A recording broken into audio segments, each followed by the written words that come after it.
Hello, I'm Jason Kiefer. Today on One More and I'm Out of Here, we're going to talk about Harrison Butker, the Chiefs kicker who's facing a big payday in the NFL. We'll also hear from Adam Thielen's wife. That's right, the wife of an NFL player has an opinion on politics in the news. Meanwhile, over there in San Francisco, Brandon Aiyuk, still a very dramatic, intense situation. In baseball, the Angels some guy over there has a big baseball thing going on. Well, the White Sox have broken a streak. And of course, down in Miami, Tyreek Hill has a great new deal going on with the Dolphins. The Giants and the Lions are fighting. But what about the Bears? We're going to find out about all this and more as we do Illegal Shift. Keith, with your permission, I will start the show. Start it, my man. The growing calls across the nation to defund the Giving them business down there. That's a 15-yard penalty. There was no foul on the play. It was not a hold. The defender was just overpowered. Illegal shift on the kicking team. That penalty is refused. First down.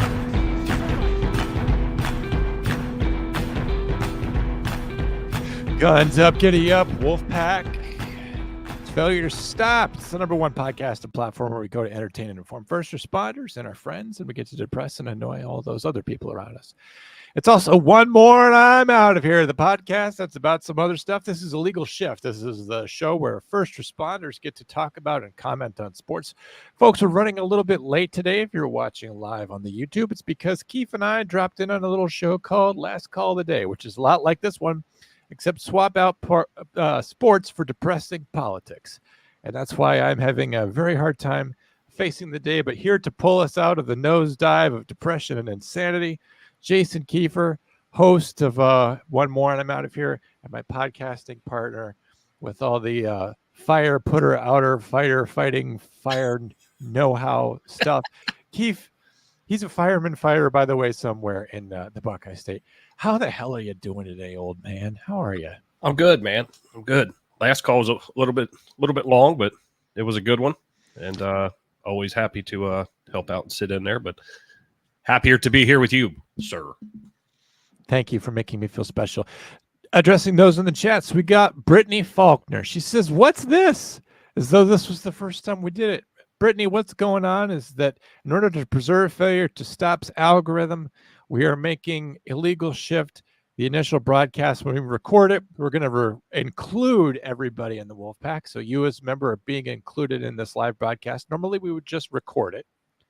And then we were like, well, why aren't we inviting people to recording the session? Like, yeah, the show's supposed to go out on Thursdays or whatever, but we might as well have a live audience when we record it. So to preserve Failure to Stop's algorithm, we make it members only, because anything that's members only doesn't get looked at by the algorithm. And that way you guys get to join us on the show.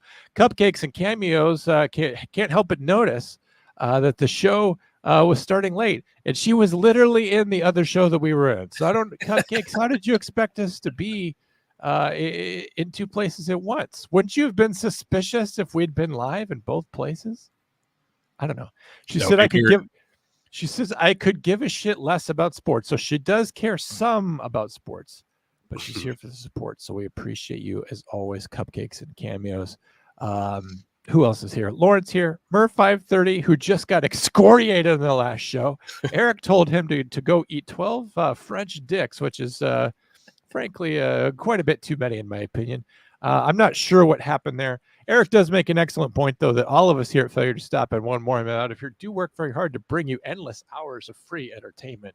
If you're not buying a ghost bed or a factor meal or something else, then, what are you doing to support us? You could possibly leave us a 5-star rating and review. That might at least help us out a little bit. We only care about you, says Foxy. And so we appreciate you guys for being in the chats. Cupcakes also says she could see me being a wizard that would travel through time. Let's not confuse magic and science. I think that's some of the worst science fiction that's out there. Before we get going, do you want me to just read the ads, Keith, or did you want to talk about what's going on with you this week as a fireman fighter, or what would you like to do? Nah, go ahead and do the ad reads. Let's pay the bills. Yeah, you don't want to talk about yourself, right? You want to take all that manly emotional pain with you into the grave silently so that no one ever knows whatever happened to you. You know, what kind of Keith was, what kind of guy was Keith? Well, I don't know. All I know is that he was a fireman, and that he loved ghost beds. Folks, go to ghostbed.com, use the offer code Wolfpack. You could save 40%. Deal so good. It's sleep so good. It's scary. As Tansy says, you can go over there. You could find mattresses, adjustable bed frames, basically everything that you would find in a typical American bedroom, except for that one thing. Anyway, if you're a first responder or a veteran, you sleep every single night. You have no choice. You can't be like me. You can't stay awake until you go insane. You're going to have to go to bed at some point. You spoil yourself in so many other ways, right? You have a nice car. You eat nice food over at Factor Meals. You're going to go to sleep. You're going to spend a third of your life in bed. You might as well do it the proper way. With Ghost Bed, you could try it out, not just for 99 nights, not just for 100 nights, but for 101 nights. And if you don't like it, you could send it back. That's a hell of a guarantee. Like I said, you could start with 40% off with the offer code Wolfpack. And the thing that we love about them the most, of course, is that they're made in the good old United States of America. I know what you're thinking. I'm a piece of shit. I can't afford anything. Well, the truth is that even if you're Antonio Brown and you have 0% down, 0% financing, GhostBed's still going to work with you along with that offer code to make sure that we put you in the best possible night's sleep, because you deserve it, particularly if you are a first responder and particularly if you have lost custody of your children. Also, Factor Meals, promo code Wolfpack50 will save you half off to start. Are you like me and you eat almost every day? Not every day. Not every day. What are we, kings? We're not doing that. No. But when you eat every day. Yeah, Keith does eat every day. Well, he's 44, folks. He's on the downward slope. He's by the way, when he eats every day, he is counting beer. So that does have food value. If you are eating, when you spend the entire day as a first responder, you're out there for 8 hours, 10 hours, 12 hours, whatever it is, as a fireman, a dispatcher, a police officer, tow truck driver, whatever it is that you are, the last thing that you want when you get off of work is to go out there to a grocery store or to wait in a long line at McDonald's for a crappy meal that's going to make you feel like garbage. You're flushing down your money and you're flushing your physical health and your ability to respond to the pressures of the job down the drain. Wouldn't it be better if you had someone taking care of you? And I know what you're thinking. I'm a piece of shit. Nobody loves me because I'm a first responder and I take out all my hostility and stress on those all around me. And I've chased away the last person that loved me out of my life. I'm alone. How do I face tomorrow? Well, Factor Meals could take care of you just like you have a loved one in your life, because they will have fresh food delivered right to your house. And you can throw that in the microwave, and 2 minutes later, it's just like you have a wife again. Your wife is back, and she's loved you. She loves you, and she's made you some delicious Parmesan chicken and some wonderful buttery broccoli. You can pick out your own meals. You can download the app, go to the website, pick out how many you want per week, whether you want your wife to work full-time or just some of the time.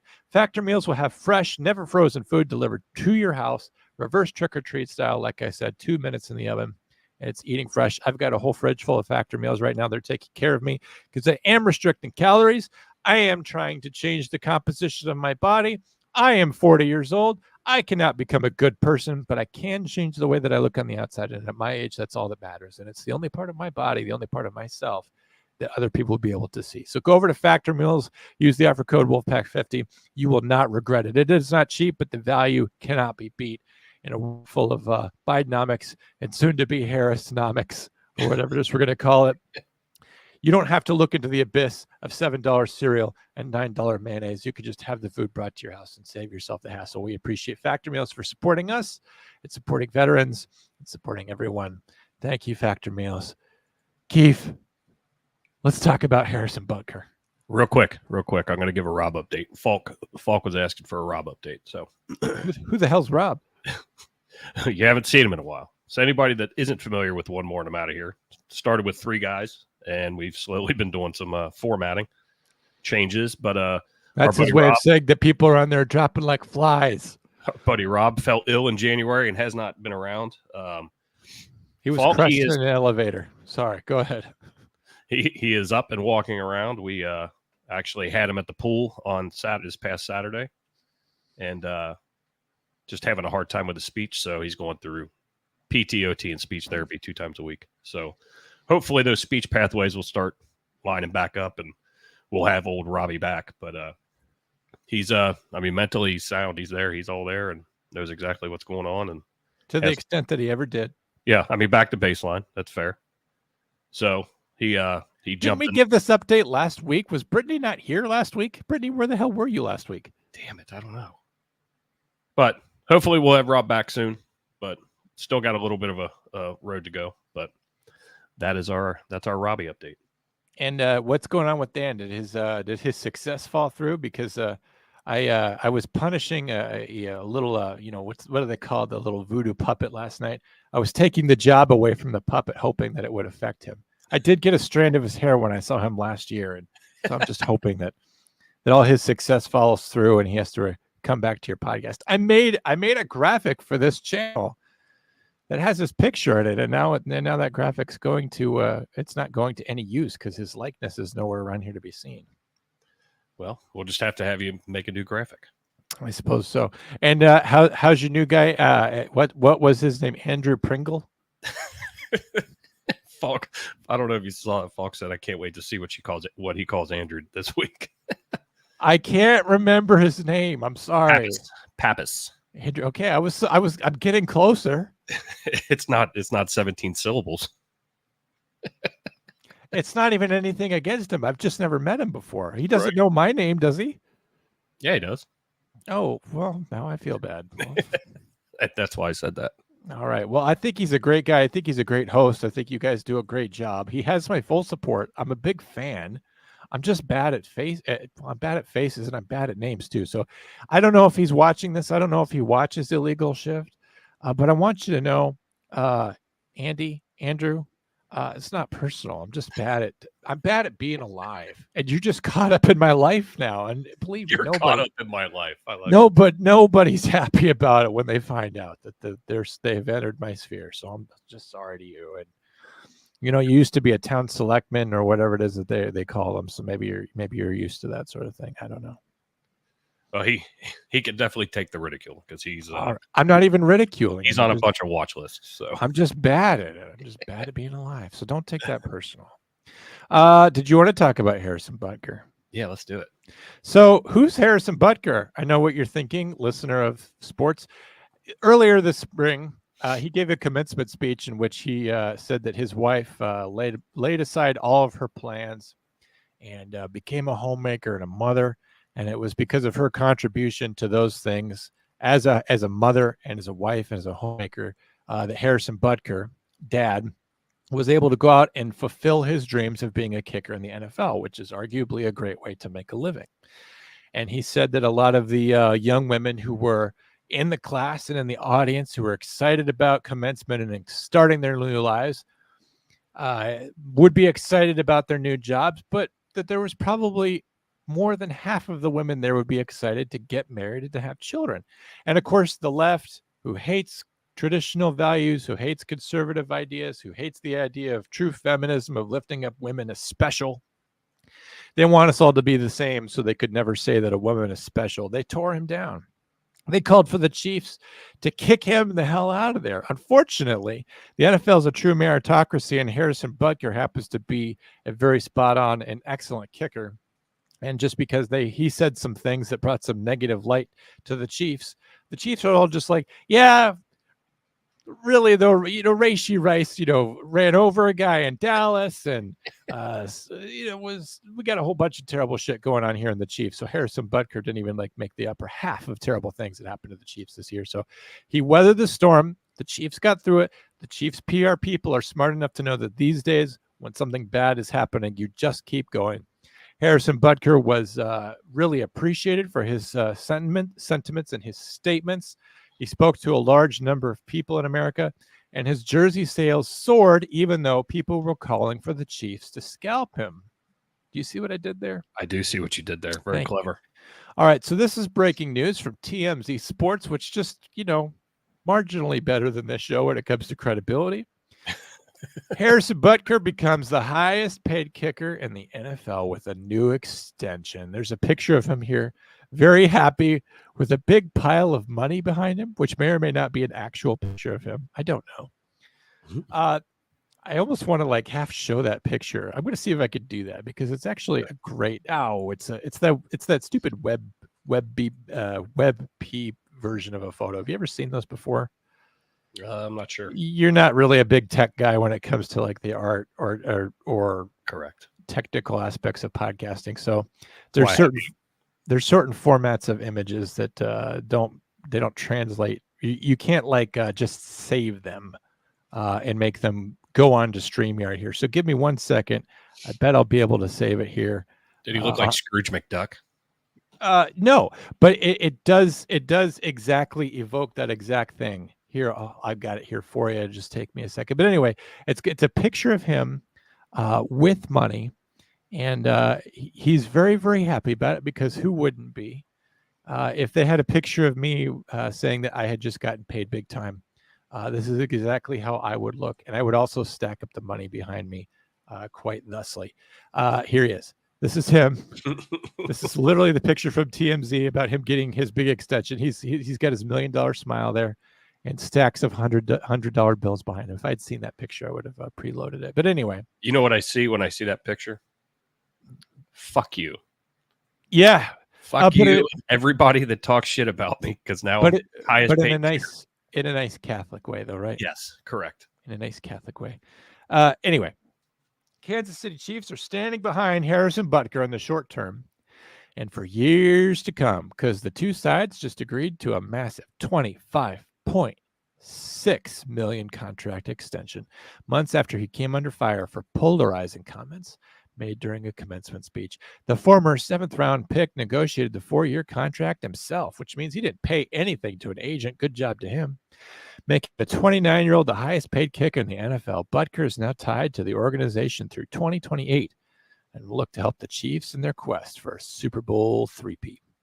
The contract extension comes 3 months following his controversial grad speech at Benedictine College, a Catholic school in Atchison, Kansas, in which he shared his views on the LGBTQ community, abortion, and women being homemakers.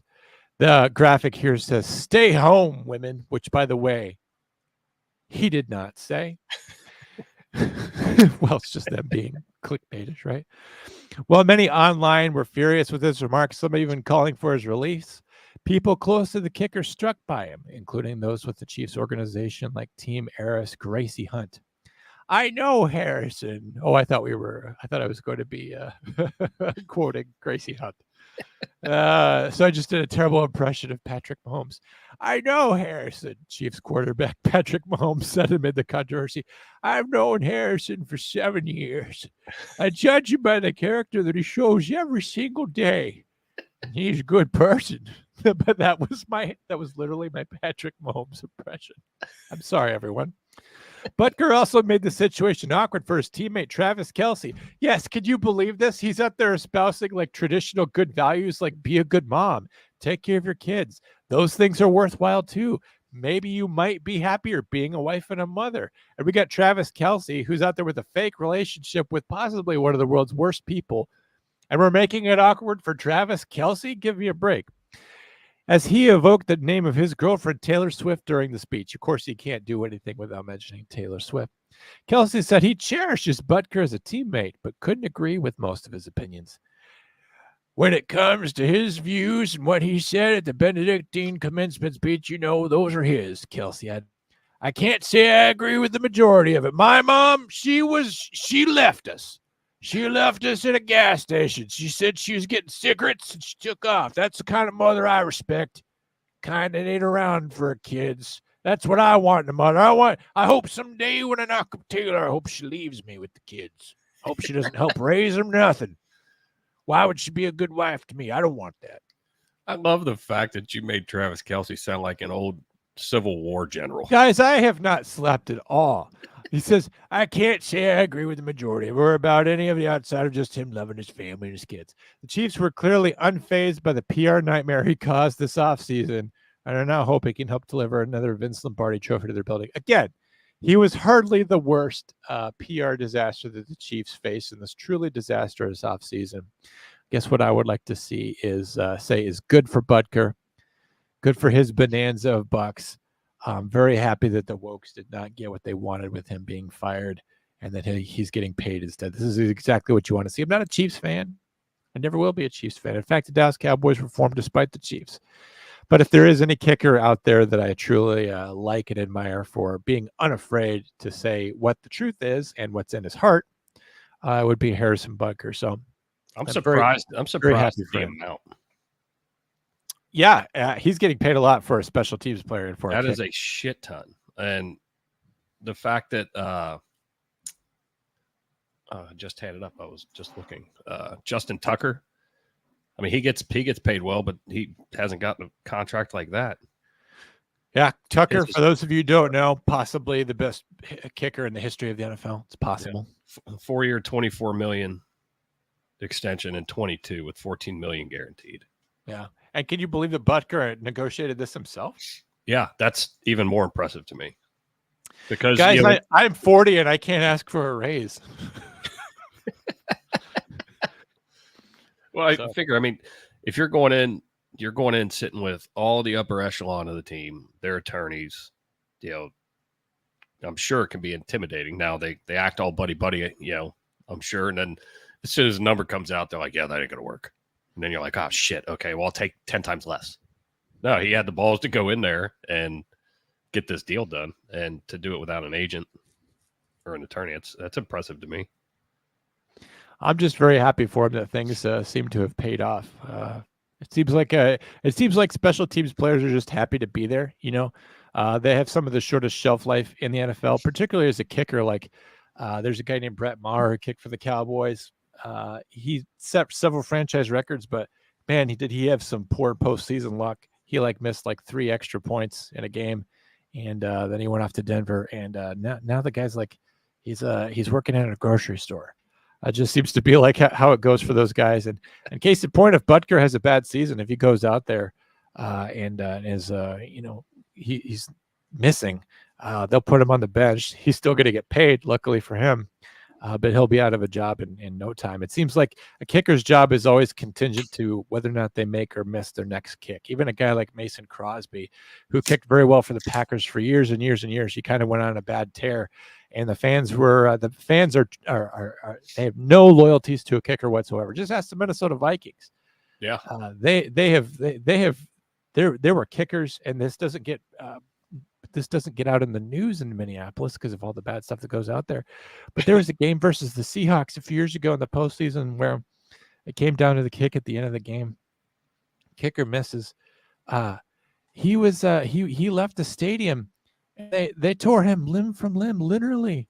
They were carrying his torso down the streets of downtown Minneapolis. His organs spilled out. His head was on a his spike. torso with his leg. His head was on a spike, and it didn't even make ESPN. It was terrible because that's just how it goes in Minneapolis. It's a horrible place where there is no humanity. And the people there are monsters. I'm not going to get back on that jag again. But anyway, people just traditionally don't love kickers. So for him to go out there and make this big deal for him, I think is great, particularly in the face of all of this controversy. It would be very easy for the Chiefs to say, listen, you're a great kicker. You're wonderful. We pray for your leg every day, Harrison. But you have drawn some negative press to us, and the Chiefs really is an entertainment organization. We're a TV show. And we took some big-time hate and from people that are associated from Taylor Swift. And we think that just lowers your market a little bit. You know, would we hate to see you kicking for the Ravens? Of course we would. We don't want to see that. We don't want to see you kicking for the Raiders. No one wants to see that, Harrison. Can you maybe just chill it with a little bit with the traditional values? And Harrison Butker says, you can get the hell out of here with that. You can kiss my leg and kiss my ass because I'm the best kicker there is. I'm the best there is at what I do. And they said, yep, we're going to pay big time. So congratulations to him. I really am happy. I really am happy for him because just as a football player, as an athlete, and as a seemingly good person, you know, I might have to eat these words later when it comes out later that he's a real Bill Cosby type or something. I don't know. I've learned never to really throw myself in behind anyone who's famous because you never know how they're going to turn out later. Like case in point, there was once this pretty good kicker for the Dallas Cowboys. His name was Raphael Septien. Do you know who Raphael Septien is? I don't. Well, there's 2 places you can look up his stats now. You can go to profootballreference.com. Or you could look up Dallas's sex offender registry. You can find him on either one. So he's got stats on both websites now. Formerly a great kicker. Obviously, a lot of people at some point cheering for Raphael Septien until one day he did something unspeakable, some sort of terrible, heinous felony, and look where he is now. Getting back to Minnesota, though, because that does seem to be the news of the day. Well, with Governor Tim Walz being selected for the V pick. This comes from Fox News. NFL star Adam Thielen's wife rips Harris's VP pick as, quote, bad news. Caitlin Thielen ripped the pick on social media. The wife of NFL star Adam Thielen, I like how they just can't refer to her as Caitlin Thielen. Right. So we just got done talking about Harrison Butker's this terrible misogynist for saying that a woman might be happy being a wife, a woman might be happy being a mother, a woman might be happy subverting her own ambition in order to pursue a family. But here we go. Here's a major media outlet owned by Disney, ultimately saying the wife of an NFL star, Adam Thielen. We can't use person first language. We can't actually use her name. It should say this. If I was a woke or at least a good journalist, I would say that.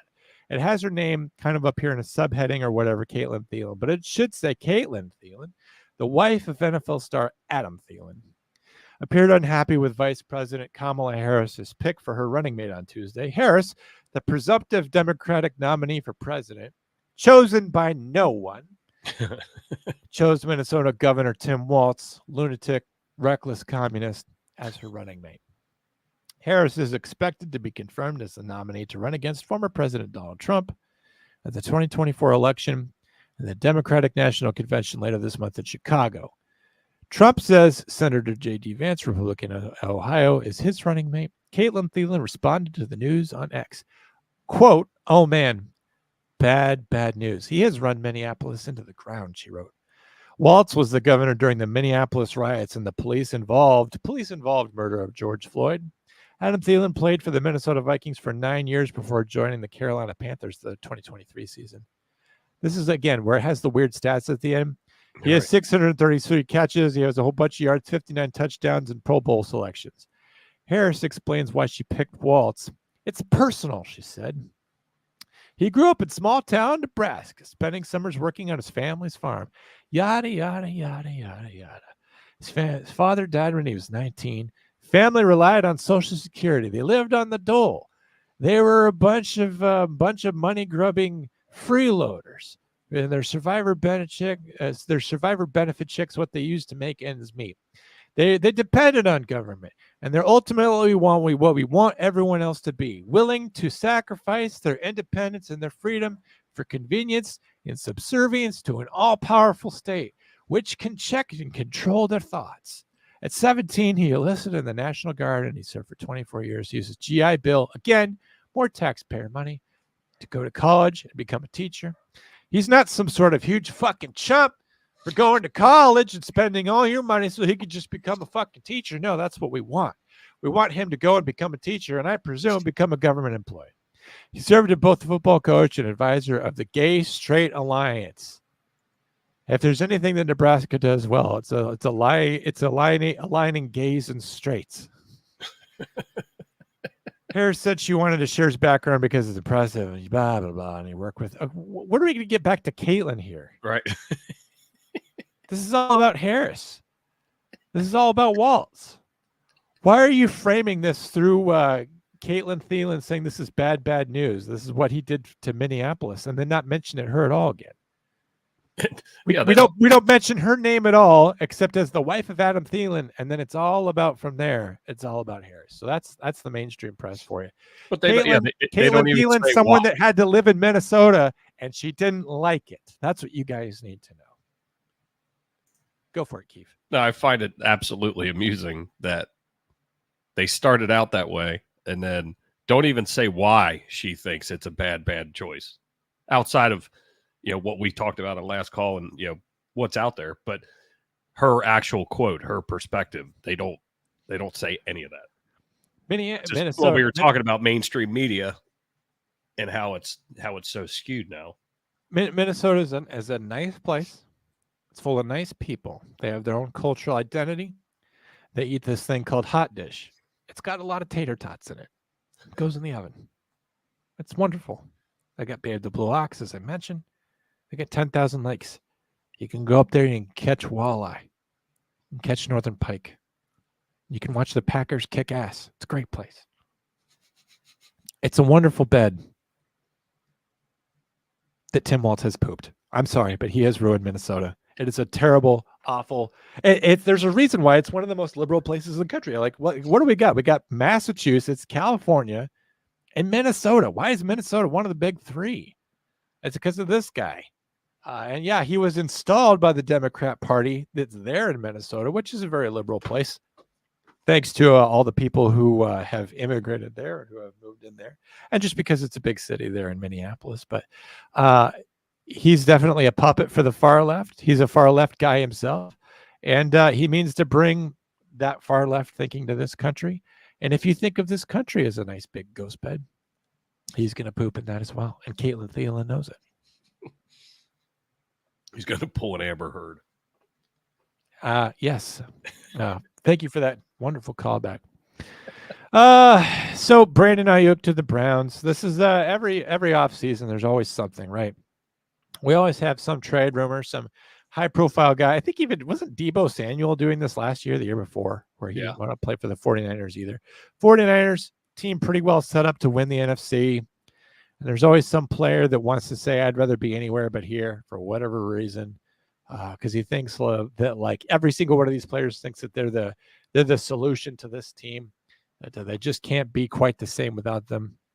So this comes from SB Nation, Niners Nation.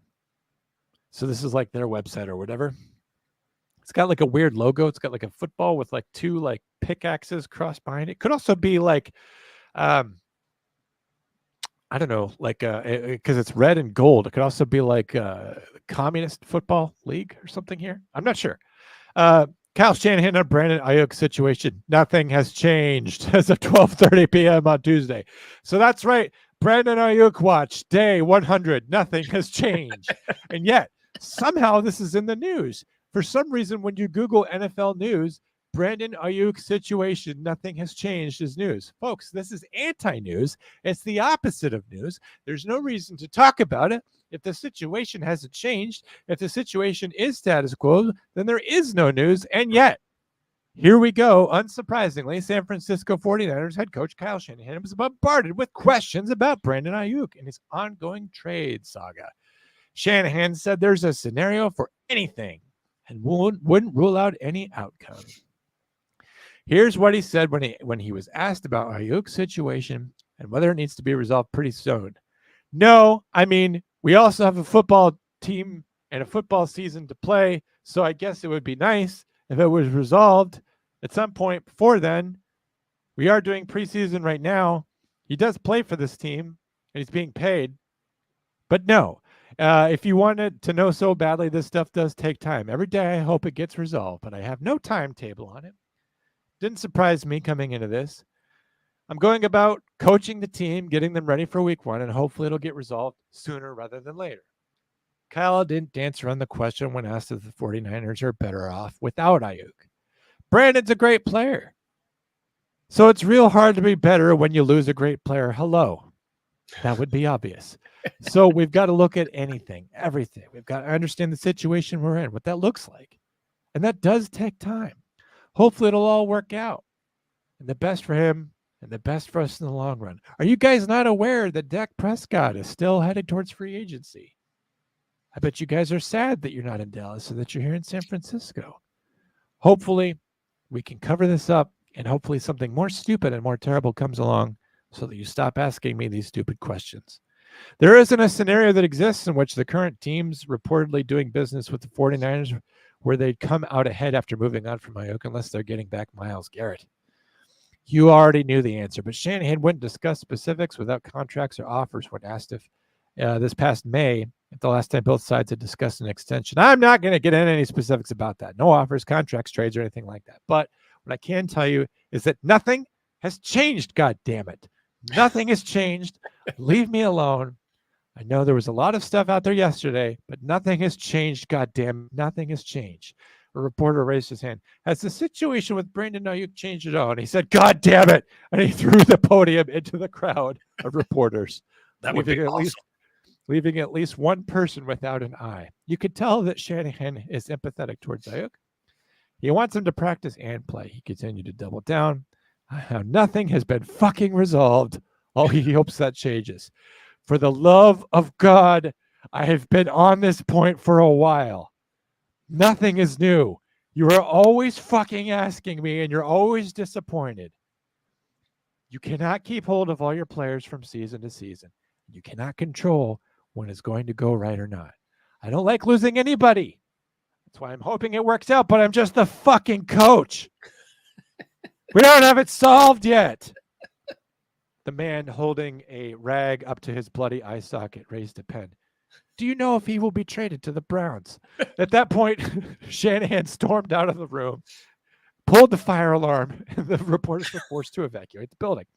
Nick Bosa was also asked about Aiyuk's current situation, one that he was in 365 days ago, and how much of a loss it would be if the 49ers had been forced to move on from Brandon Aiyuk. Bosa said, I don't know who that is. Does he play on the same squad as me? I'm guessing it would be huge if a player left, but I trust the coach. Have you asked him about it? Shanahan could be heard screaming down the hall.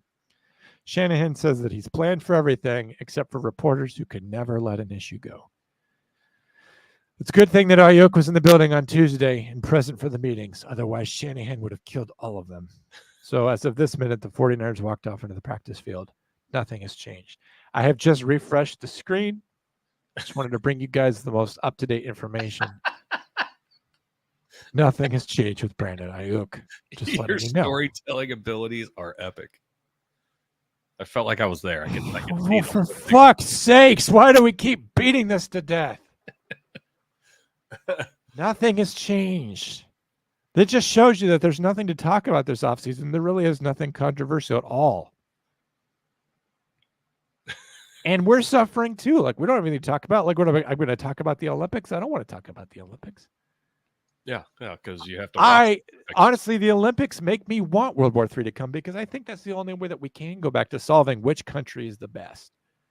You think that France beating us in pole vaulting or something or whatever is any of these events? China beating us in swimming? Anything going on? You think that solves anything? As long as it's not a proverbial dick measuring contest, we'd probably win. Let's see who wins in aircraft carriers. Let's see who wins in air-to-air missiles. That's the events that I want to see. Fuck it. I don't have any kids. I don't care about the ozone. I don't care about the environment. Fuck it. I just want to go back to an era in which American supremacy and dominance is completely unquestioned. And if it's up to me, and it's not, I'll drop as many H-bombs as I have to. And I'll drop them on allies. I don't care. You know why? Because I'm sick of this fucking Brandon Aiyuk to the Browns shit. It's irritating. I want something else in the news. Speaking of something else in the news, Kiefer reads baseball. Jesus Christ. I know.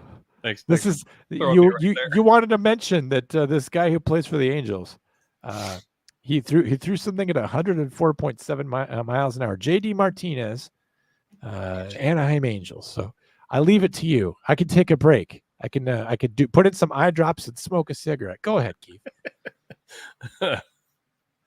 Oh shit. As John would say, this is from Yahoo Sports, the pinnacle in sports news. JD Martinez has faced many relief pitchers during his 14 years in the majors. The New York Mets designated hitter, though, could only laugh and smile after striking out against Los Angeles Angels rookie Ben Joyce. Joyce struck out Martinez with a 104.7 mile an hour cutter, fastest pitch in the majors this season, and it eclipsed the 104.5 pitch he threw on July 12th. John, 104.7 miles an hour. Could you imagine standing at your church softball league, baseball league, and having to face off against that? Well, unfortunately, yes, because in the church leagues, there's usually a lot of ringers, a lot of guys who are atheists, and you'll walk by them at the end of the game, and you're doing the good guy, handshake, peace be with you, and they're supposed to say, and also with you, and they're always like, right back at you, and they spit. You're just like, you don't even love Jesus, do you? You're a Buddhist, aren't you? I can tell. You smell like Buddhism. And they're just ringers. The Baptists bring them in. So yes, unfortunately, that probably one of the most corrupt leagues is the church league. But 104.6. Well, with ringers, 104.7 miles an hour is a bit fast. That's usually, if it's about as fast as I drive to work, any police officer, any radar operator will tell you that that's just a little bit too fast. So he said, this goes on to say, Joyce's first pitch to Martinez was 103.7, a fastball that he ended up taking as a strike. Then he fouled off 103.2 mile an hour fastball and then gets struck out, and it ended the game. This rookie got his first save and the fastest pitch this season. So in Cincinnati a few years ago, we had a gentleman by the name of Aroldis Chapman who we ended up just like the Reds do, got rid of him. He went to the Yankees. He went to the Cubs. But he had, at the time, I think it was 102.5 was the fastest pitch ever thrown at home, in front of a night game in front of a sold out crowd. It was awesome. It's just amazing to see. And it doesn't sound like much, but 2 miles an hour pitching is freaking huge. Yeah. And 104, that would scare the living daylights out of me. Can you imagine being hit by that, though? That's going to Keith, you would understand this as a paramedic EMT. That's going to cause some damage. Oh, yeah. Yeah. And especially depending on where. Yeah. I mean, they do wear helmets, but hitting it in your shoulder, hitting it just, even in the long, broad to the bone or anything. Can you imagine to the ribs? That's going to break some ribs. Yeah. I don't recommend that. That's a zero Yelp review. Did you want me to read about the White Sox snapping their losing streak? Because that just happened. Yeah, go ahead and read that because I don't have that one up. This from Yahoo Sports, the pinnacle of sports reporting. White Sox beat A's to snap a losing streak at 21 games, one shy of sole possession of the American League record, or at least they're setting records for something. The Chicago White Sox are historically bad, already eliminated from contention of next year's World Series, but they stopped short of further infamy this Tuesday thanks to a 5-1 win over the Oakland A's. The win snapped a 21-game losing streak that tied the 1988 Baltimore Orioles for the longest in American League history. The loss ensures that the White Sox won't claim the record for their own. It also ensures that they're losers at being losers, and they won't match or surpass the 1961 Philadelphia Phillies, who hold the modern-day MLB record with a 23-game losing streak. They won't match them with this losing streak, at least. They have 46 games remaining this season to start a new one, so there's always hope. But for now, the chapter of the White Sox misery is complete. The win is the first for the White Sox since a 3-1 victory over the Minnesota Twins on July 10th. It's their first in 18 games since the All-Star break. Chicago got on the board first Tuesday night with the 2-run Andrew Benintendi home run in the 4th inning, but it was all he would need. They added 3 more insurance runs as Chicago pitching limited the A's to a single run for the rest of the game. Along with Benintendi, starting pitcher Jonathan Cannon was the White Sox hero Tuesday night. Cannon pitched 6 innings, allowing 1 earned run on 6 hits, while walking 2 and striking out 5. The only damage was done via a solo home run by Zach Geloff. Relievers Dominic Leone, Chad Kuhl, and John Brebbia contributed 1 shutout inning each to secure the Chicago victory. This story is also being updated. Yes, the White Sox have still broken their streak. So good job to the Chicago White Sox for not even being the best losers. You have now faded into infamy. The truth is, Keith, and I'm sure you'll back me up on this, but it's like any kind of, memorable stat is good at baseball. Yes, it's sad when your stat is the longest losing streak of all time, but at least it's something that you can be remembered for. Whether you want to or not, yeah. Yeah, whether you want to or you don't, but at least it's something. It was the longest losing streak. No one can take that away from you, for now. But they didn't even get that. So they just had a bad run this season that no one's going to remember. No one's going to say, oh yeah, they're not the 2024 Chicago White Sox, They're not going to get mentioned. They're going to fade into obscurity like a poop on the beach. They're just going to float on out to sea. Any pitcher in that game would have been carried off the field on the shoulders just because it broke a 21-game streak. Can you imagine the morale in that locker room? Even after a 5-game losing streak, and then it goes to 10, then it goes to 15.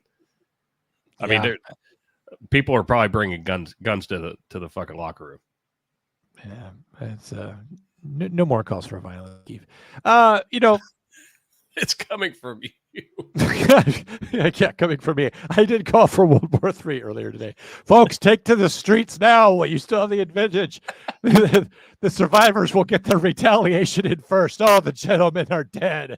Go out there into the streets. No, whatever. Don't do anything insane. This Between is that one and of the podium that took out the poor reporter's eyeball. that too, yes. One of the benefits of being members only is that I don't have to worry about this. And syncing your channel, is frankly just a challenge for me. So, we don't have to worry that much. Speaking of millions of dollars, I wanted to mention Tyreek Hill. He mentioned earlier this offseason when all the news was going on about CeeDee Lamb and all these people getting re-signed. We had a lot of big ticket signings this offseason. Tyreek Hill was kind of on the line. He's just like, I'm just happy to be a Miami Dolphin.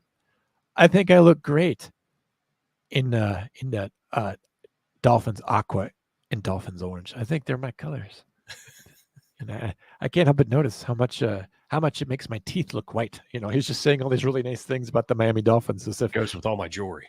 somehow they're just the best organization ever, which whatever. I mean, thanks to the Miami Dolphins, we have a balanced schedule. Without them, there would be one team every week that would have to have a bye week. So I'm really glad the Dolphins exist. I think they bring a lot to the league. Anyway, Tyreek Hill and the Miami Dolphins have agreed to rework the wide receivers deal, which will now be worth $90 million over the 3 years with $65 million guaranteed, meaning he will be rich for as many as 1 year. According to ESPN, Adam Schefter and Marcel Louis-Jacques. Again, if he manages his money like Antonio Brown and some others, it won't be very long until he is scratched. The new deal for the 30-year-old Hill does not add any years to his current contract, but will guarantee him $106.5 million over 4 years. That is close to the $110 million guaranteed Minnesota Vikings wide receiver Justin Jefferson's new deal, which is agreed to in early June. According to the NFL Network's Ian Rappaport, this is the most guaranteed money added to a contract without adding new years in NFL history. What does he say? On X, he says, I promise to give you my all this year. And then there's like some sort of yellow disc that seems to resemble a human emotion. And it has a smile, but also tears. I don't know what emotion it represents. Anyway, it's been quite a while for Hill, who was acquired by the Dolphins trade from the Kansas City Chiefs in 2022. He became the only wide receiver in Madden 25 to earn a 99 overall rating, which means nothing to me. And he was voted number 1 on the NFL's top 100 players of the 2024 list. How could he be number 1? I was going to ask you the same question. What about Patrick Mahomes? What about Josh Allen? Well, Josh Allen, I think, is a little bit of a stretch. Well, whatever. You could say Joe Burrow. Could say a lot of people. I mean, I didn't. You notice I'm being unselfish here. I didn't name my players because I'm still mad about that Packers game. But why Tyreek Hill? My question, as well as that, is the fact that he makes a X post. I promise to give you my all this year. Aren't you supposed to give your all every fucking year? Yeah. What if they paid him less? Because I promised to give you my 80% this year. Yeah, I'll give you a B- year. I mean, on the other hand, Keith, let me ask you this. You've agreed to do your job for the compensation that you've agreed to do it for, meager though it may be, compared to Tyreek Hill. Yeah. When you go to work later today or tomorrow, do you promise to give it your all? I do. I can't do that. I can't give my all every day. You have to. Not every day. No. I depend on it. No, I can give 70%, and my coworkers can give 70%. That's why that's why it's not just me employed there.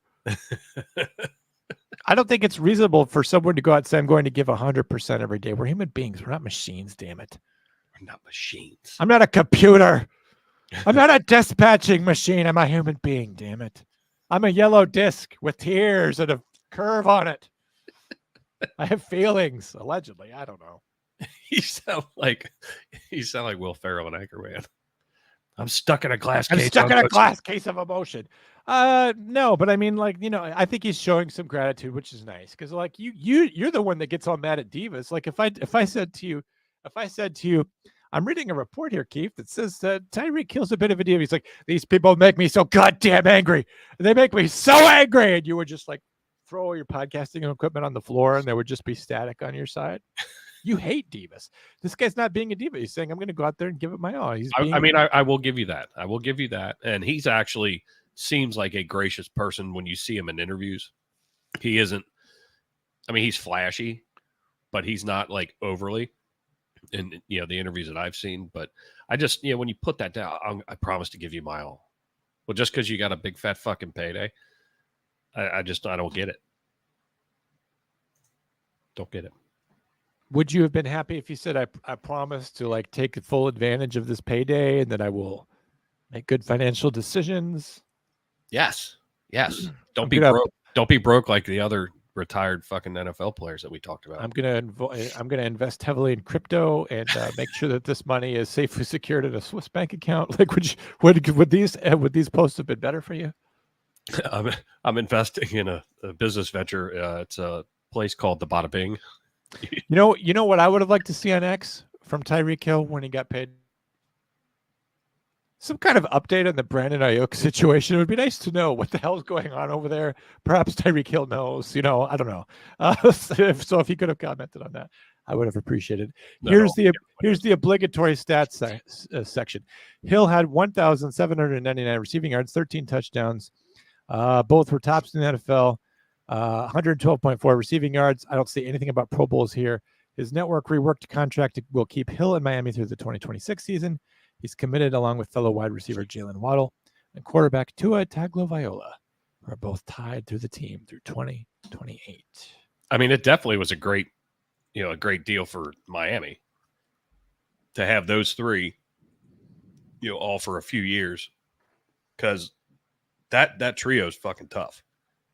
So they're speedy. They're speedy little dolphins. The best little fish. Scientists are saying they're number 2 in intelligence to men now. And actual dolphins as well. And actual dolphins. Mean, right? All right. So let's go back to bed, for the love of God. This from Yahoo Sports, the pinnacle of sports reporting. Multiple fights break out between the Giants and the Lions at the joint training camp. Quarterback Daniel Jones was accused of being the starting quarterback for the New York Giants. The scurrilous allegations that the front office in New York is vehemently denying at this hour. They said they don't know who the quarterback of the New York Giants is, but it sure as hell is not Daniel Jones amid these scandalous rumors. So I guess somebody who played for the Lions was pointing and laughing that Daniel Jones was there. The team got pissed off that was even a suggestion. The New York Giants started training camp with the Detroit Lions on Monday. They're getting in some joint practice, or at least trying to. The players seem a tad more interested in fighting with each other. The Giants and Lions have gotten into multiple fights, most of which have been caught on camera by members of the media or fans attending the open practice. The reasons for those fights? It's unclear. ? Players get chippy towards each other during these early practices for any reason at all. You know why? Probably because it's fucking hot outside. The first fist fight is just a sea of players in blue and white scuffling and pushing each other until everyone just kind of loses interest and walks back. Guys, I used to work for a football team in 2021. I missed football so much in 2020. I literally signed up to go work for a local football team. I do such things. I'm a bit of a dabbler. This is before podcasting, obviously.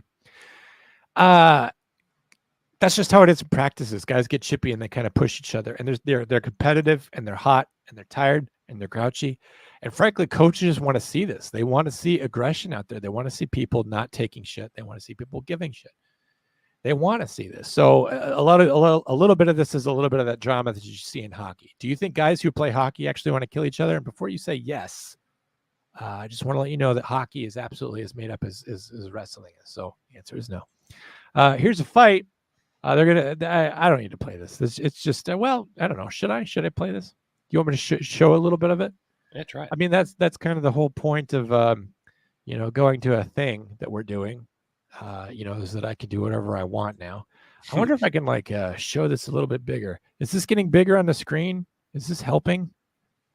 Yes. No? Okay. Well, let's just see. Let's see how it goes.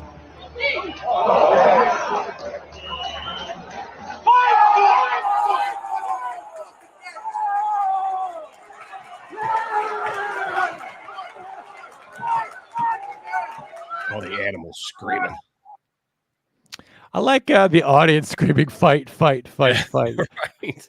You know why that is because they can't believe that they're taking time away from their day to actually attend a preseason game, but preseason non-game practice between the Lions and the Giants of all teams. I'm sure it was they realized that it wasn't worth their $10 or whatever they paid. But general manager Joe Schoen actually had to wade into the fray to break up the fight. When the GM goes out there, that's pretty something amazing. Where are the coaches at if the GM has to do it? Sidelines got cleared again. Joe Schoen out there breaking up the fights as they erupt. Daniel Jones is somehow a main character in this next fight, joining in after two players start rolling out in front of him.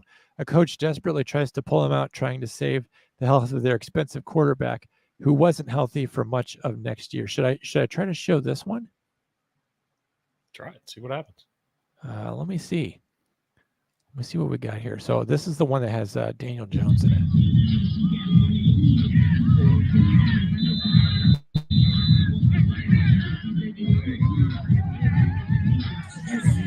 Oh, Daniel Jones. Oh, there you go. Look at the coach pulling Daniel Jones out.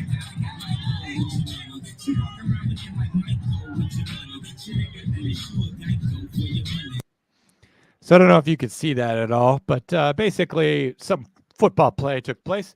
And afterwards, Daniel Jones is leaving the pocket or the backfield and running forward towards someone to avenge some slight or something. Dude, you're the leader of this team. You're the linchpin of the entire Giants strategy for losing the NFC East this year. We need you to stay healthy, particularly after last year. This is some high school. This is some college shit. Just be a professional. Just be Aaron Rodgers and berate the team verbally. We don't need you running in there and getting involved. What's funny is this happens every year whenever they do the joint practices, which I don't understand the joint practices at all. But well, it's because they keep taking preseason games away from them in favor of regular season games, you know. So this happens every year. Usually somebody does get hurt, and they allow this behavior. Like they invite it almost. They do. But your starters shouldn't be getting involved in this. You want to see your lower guys seeing what they're willing to do. And the guys at the non-skilled positions, right? The guys in your trenches, your O-line, your D-line, whatever. You want to see them pushing, fighting, biting, updating us in the Brandon Aiyuk situation. This is the stuff you want them to do. But we don't want to see our star quarterback jumping in there and getting involved in that stuff. And I'm not surprised at all. You heard that one spectator say, oh, look, coach is grabbing onto him, kind of grabbed him by the scruff of his neck and said, Daniel, what are you doing? You know? I don't know, man. That's it for me. That's all that's hip to talk about in the world of sports. Now that we talked about World War III, we talked about what a fucking dick, what a cock-gobbling, cock-sucking son of a bitch Tim Waltz is. You know, I got nothing. He doesn't normally hear me talk this way. I got nothing else for you. Anything else for you? What's the next episode of One More and I'm out of here? We'll be going live on Sunday.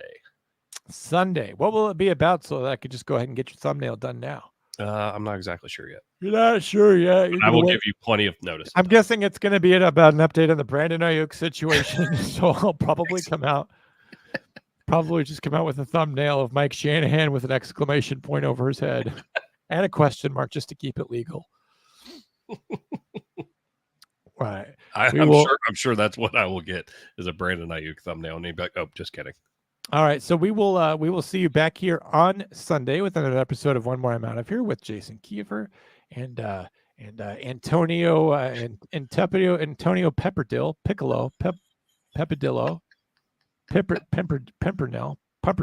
Antonio Pumpernickel. I'm sorry, I forgot your name, man. It's not personal. I just want an update on the Brandon Aiyuk situation. Okay, that's all I need. Come back here, watch another episode of One More, and I'm out of here. Keith, thanks for always having me as a guest on your network. Thanks for hosting this show with me. Thank you to all the members of the Wolfpack. If you're a paying member of a Failure to Stop, this is why we invite you to watch us record the show on Wednesday. It'll drop for everyone else to see on Thursday. Thank you so much for watching the show. I am extremely tired. I'm extremely mad about the Minnesota situation and the Brandon Aiyuk situation. Normally, I'm just depressed and I don't have a reason to face tomorrow. But now I can wake up tomorrow hoping that I can just watch it all end. Just watch it all end. You need a fucking nap. Man, I do. All right, guys. Thank you so much. I love each and every one of you. We will catch you back here next week, at least, if the world's still here, for another episode of Illegal Shift, where we as first responders will update you on all the sports news. Try to get through a summer. We're almost there, Keith. We're in preseason now. It'll just be another month before we start talking about NFL regular season football. And guys, remember, that this December, the Cowboys and the Bengals will face off and a friendship will end. So this is your chance to watch the closing months of a podcast. And there's a friendship. As things grow ever more tense between Jason and I, you can watch it crumble. And every week it will get worse and worse. All right, guys, we'll catch you back here next week. Guns up, giddy up. Good night, America. I'm out. I love you, Bye, John. everybody. See you in hell. Governor Tim Walz, fuck you for what you did to the state of Minnesota. I'll never fucking forgive you. Fuck you.